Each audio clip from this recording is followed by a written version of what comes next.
Toujours avec l'intimité, bien-aimé Seigneur. L'intimité, partie 2. Lorsque nous nous retirons parmi, nous nous laissons, nous nous enfermons seul à seul avec notre Dieu, pendant au moins un moment donné, cherchez au moins un moment donné où tu es en intimité avec ton Dieu.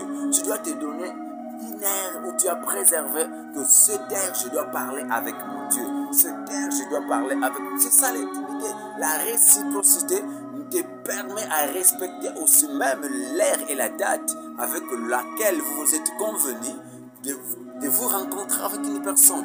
L'intimité avec une personne, c'est aussi respecter ce que vous êtes décidé de faire tout le temps. L'intimité avec Dieu te permettra de vivre normalement ta vie chrétienne et grandir spirituellement. Parce que quand tu étais faible, vous voyez, dans 2 Timothée 2, 22, lorsqu'on nous demande de fuir les passions de la jeunesse, lorsque tu fuis les passions de la jeunesse, en soi, tu marches selon le Saint-Esprit. Pourquoi? Parce que la Bible dit, marchez selon le Saint-Esprit et vous n'accomplirez pas les désirs de la chair. Mais quand est-ce qu'il ne faut pas accomplir les désirs de la chair? C'est lorsque tu fuis les passions de la jeunesse, lorsque tu te retires, lorsque tu cherches ton inner, un moment donné où tu es de temps en temps en intimité avec ton Dieu. Tous ces désirs, tous ces sentiments, tout ce qui te dérange, qui te fait reculer dans la présence de Dieu, te permettra maintenant, quand tu es dans la présence de Dieu, Dieu te comble, te crible, Dieu te brise et il va commencer à te mouler, à te cribler et te façonner ensuite.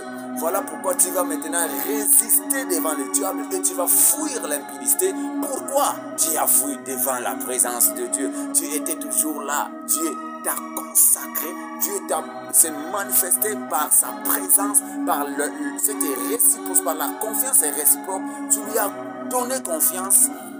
C'est pourquoi David pouvait dire, j'étais jeune, j'ai vieilli, je n'ai jamais vu injuste et abandonné. Pourquoi? Quand nous avons la confiance en Dieu, nous sommes affermis, nous sommes stables. Lorsque nous quittons le lieu de l'intimité avec notre Dieu, quand nous nous baladons dans la route, il n'y a rien qui peut résister devant nous. Pourquoi? Nous savons en nous, celui qui habite en nous est plus fort. Maintenant, à ce moment-là, ce n'est pas toi qui vis, c'est Christ qui est en train de faire les exploits en toi. Pourquoi?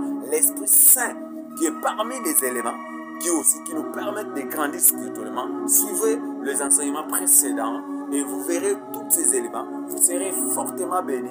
Et lorsque vous suivrez ces choses, vous serez en train de voir que je grandis ou je ne grandis pas spirituellement. C'est là même l'intensité de la volonté d'un enfant de Dieu de comprendre est-ce que je grandis ou je ne grandis pas spirituellement. Parce que lorsqu'on ne grandit pas, on ne fait pas preuve d'un enfant de Dieu. Il faut grandir car Dieu lui-même fait de nous